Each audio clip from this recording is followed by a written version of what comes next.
Naitwa Ayubu Mwakamisa, ndo mimi mwenyewe. Ayubu Mwakamisa. Ayubu Mwakamisa. Sasa Ayubu Mwakamisa, Felicia, unajua kwa nini nimeona leo tuwe na Ayubu Mwakamisa? Kuna maswali ambayo mimi nataka nimuulize Ayubu Mwakamisa. Unajua hili goma limetembea sana. Tumetoka mbali, ni ambalo sio geni hapa mjini. Linafanya vizuri na watu wanaluka kweli kweli. Sasa Mwakamisa, baada ya tumetoka mbali, mbona uko kimya? Unaogopa nini? Hicho tunataka tujue. Unaogopa nini? Lazima kuna kitu unaogopa Mwakamisa. Kwa nini? Unajua nikwambie Felicia.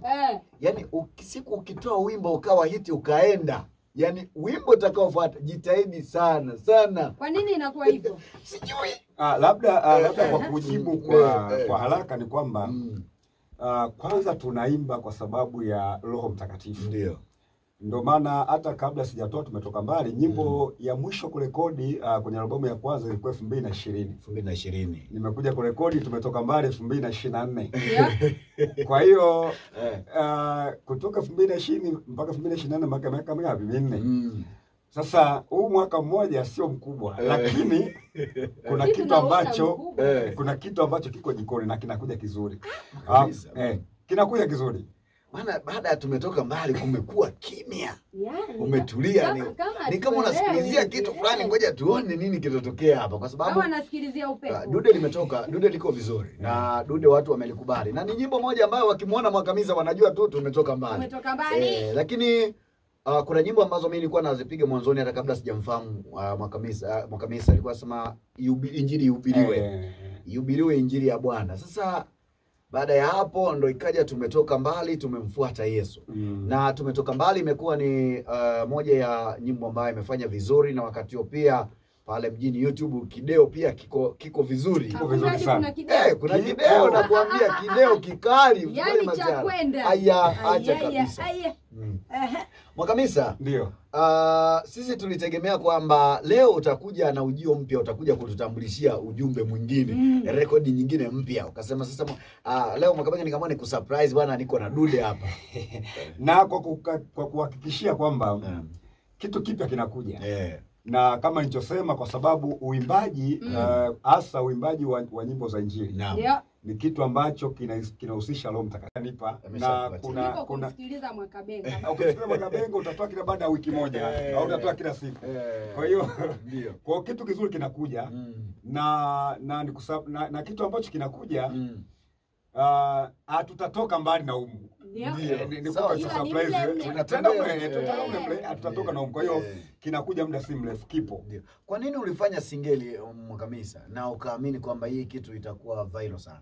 Singeli ni kulingana na ujumbe ambao upo kwenye wimbo, lakini pia kulingana na vile ambavyo nimeimba, kwa sababu kuimba kwako ndo kuna kupelekea uimbe muziki gani ukiwa studio. Sawa.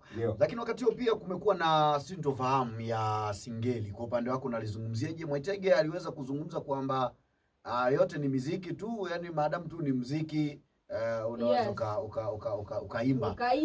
Na singeli imeonekana kwamba ni muziki ambao ni wa kidunia. Wewe kwa upande wako Mwakamisa, wanaanza wa kidunia ndio mnafuata nini? Bahati mbaya sijui nisemaje, huwa nazungumzaga mara nyingi. Bahati mbaya sisi warokole kuna vitu vingine tunaona vitu vizuri vyote ni vya wapagani au vya kidunia, ila vitu vibaya ni vya sisi ambao tumeokoka. Na ndio maana tunamshukuru Mungu kwanza mpaka sasa najua kuna maeneo makubwa ambayo tunapiga hatua sisi ambao tumeokoka. Kipindi cha nyuma ilikuwa mtu ukiokoka ili uonekane umeokoka vizuri, uvae suruali imechanika, kiatu kinaenda upande, shati limechoka. Na ndio maana kwenye majibu ya Boni Mwaitege hata kwenye singeli alisema hivi, hata hizi singeli baada ya miaka 10 baadaye itaonekana ndo nyimbo ya dini, na ukija muziki mwingine utaonekana ni wa kidunia. Kwa sisi vitu vipya si nisema tuvipendi, sijui nizungumze lugha gani, lakini naweza nikasema kwamba kwanza hakuna muziki wa kidunia wala hakuna muziki wa mbinguni. Kinachotofautisha ni kile ambacho kinatoka, ni ule ujumbe. Ndio unatofautisha ujumbe wa wimbo wa kidunia na huu ni wimbo wa kiroho. Hiyo ndio tofauti. Lakini kwenye muziki Ndio maana wewe nikikuuliza hapa, nafikiri umetembea maeneo mbalimbali. Naam. Kinanda cha watu wa dunia na kinanda cha watu waliokoka kina utofauti? Hapana, hakuna utofauti. Gitaje? Halina utofauti. Mic je? Havina utofauti. Sasa vyote ni vile vile. Kwa kinachobadilisha ni ujumbe. Jibu la Mwakamisa ni kwamba kinachobadilisha kwamba huu ni muziki wa kidunia na muziki wa kuja na mwimbaji gani ambaye yuko huko ndani. Maana tumeona waimbaji wengi siku hizi tumeona wanakuja na waimbaji wale ambao tunaweza kusema walikuwa wametangulia. Hii bado nakuja peke yangu. Unakuja mwenyewe. Bado nakuja mwenyewe. Lakini pia nakushukuru kwa sababu hata pia hii umekuja nayo peke yako na imeenda pia. Lakini unatarajia labda matarajio yako kufanya kazi na mtu wa aina gani au nani pia unayemtazama mbele yako wewe? Kwa maana ya kazi studio, kuimba gospel, kuimba au mtu unaweza kumshirikisha. Studio wa kumshirikisha au studio bado? Wa kumshirikisha. Studio najua ni nyingi. Wa kumshirikisha kuimba naye. Sasa kwa kuwa kwa wimbo niliosema unaofuata naenda kuimba peke yangu. Kwa nitaimba peke yangu kwa sababu kumshirikisha. Nitaimba mimi kama mimi. Lakini unayemtarajia, unajua kuna matarajio kwamba kuna mahali nikifika kipindi fulani nitakiwa nifanye kazi na mtu fulani. Yaani kuna mtu anatamani kufanya naye kazi. Yaani natamani kufanya kazi na Mwakabenga, yani nifanye angalau hata akiwemo kwenye ka video ni fresh. Ile swali nitajibu baadaye. Kwa nini? Ngoja leo mtakatifu aseme. Unajua nini? Wanasema ili uwe mtu mzuri itabidi wakubali wenzako. Mimi nawakubali waimbaji wengi. Kwa hiyo Mwakamisa hiyo kauli na yasemaga siku zote. Mimi waimbaji na wakubali wote. Lakini lazima uwepo mmoja ambaye tu ambaye ndo atakalo lazima nimtaje tu, nikitaja list ya waimbaji. Yaani pamoja nitawataja wote, anaweza kawa wa kwanza kumtaja. Yaani unaweza kawa yupo Mwakamisa, Mwandalima, Mwanani, lakini lazima hawa watu nitawaweka kwenye list yangu kwamba fulani. Nitakaye mtaja wa kwanza yule ndio mtu ambaye yupo kichwani mwangu kwa haraka hata nikishtuka ndotoni naweza Mwakamisa. Lakini nafikiri Mwakabenga pamoja na dada hapa nafikiri kitu kizuri surprise. Hebu tusubiri surprise. Hivi kwa mfano ukaja ukafanikiwa sasa kwenye uimbaji ukatoka kimaisha, je, wewe utatamani kubaki hapa au ndo tunaenda Dar es Salaam? Ili swali kuna wakati aliwahi niuliza Mwakabenga na ni swali ambalo huwa waimbaji wanaulizwa sana. Niseme tu kitu kimoja. Kwangu mimi kama itatokea nitaenda Dar es Salaam, sitaenda kwa sababu ya uimbaji. Swala kwenda Dar es Salaam ni swala ambalo mimi binafsi niseme tu kwa sababu nataka niseme ni jambo ambalo natamani sana mimi kuishi Dar es Salaam miaka mingi. Toka sianza kuimba. Kwa kama nitaenda ndoto yako yani. Ndoto yangu natamani kuishi Dar. Kwa hiyo kama nitaenda sitakuwa nimeenda kwa sababu ya kuimba. Nitakuwa nimeenda kwa sababu nilikuwa natamani kwenda.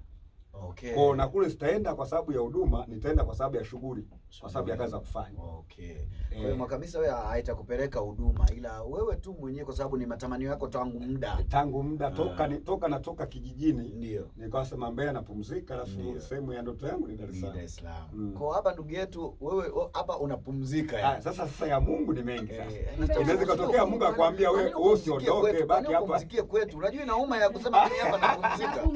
Kuna mahali naenda. Sasa hapa ndo nyumbani. Unajua ukizaliwa nyumbani ukakulia hapo hapo ukazekea hapo hapo, wakati mwingine sio vizuri. Lakini utoke kidogo ukaangalia na wenzako wanaishije. Kwa huko ni nyumbani na ndo nyumbani nilikozaliwa. Kwa hiyo kubadilisha mazingira. Bana, ila kwenu kule na kwenye ni mbali. Ndugu yangu mimi kutoka kwenu kuja Mbeya hapa ni muujiza unajua. Yaani mimi ningekuwa ni wewe.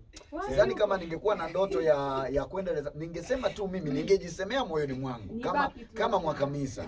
Ningesema yani kutoka nilipotoka pale kuja hapa mimi ni muujiza. Wao ni mbali hawa jamaa. Wapi wewe anaanza ukorofi. Wewe ni wapi? Acha kabisa.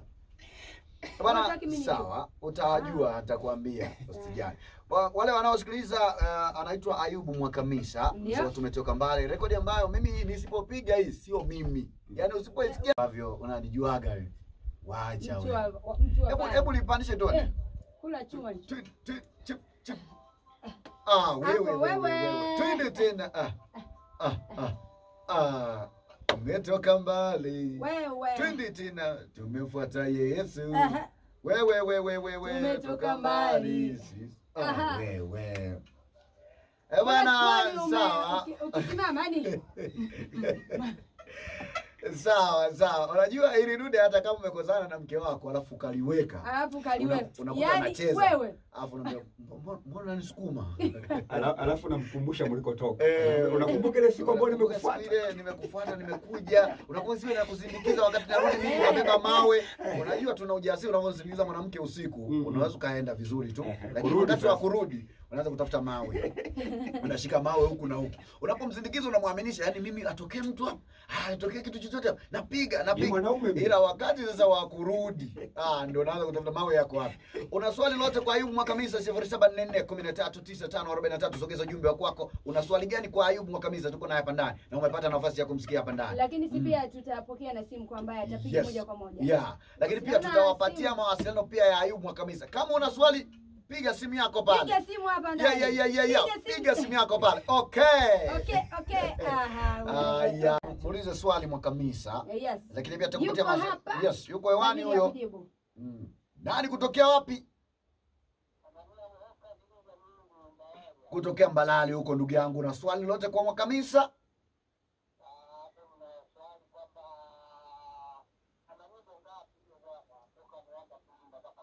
Okay. Nyimbo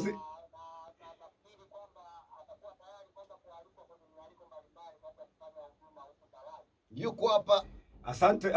Asante ndugu yangu kutoka hapo Mbalali. Mimi na nyimbo 8 mpaka sasa. Lakini kwenye swali la pili, Mbalali nafika na nimefika, na hapo Mbalali pia nimefika, nimefanya huduma Rujewa au Baruku. Kwa hiyo nafika popote, mtumishi wa Mungu. Ndio.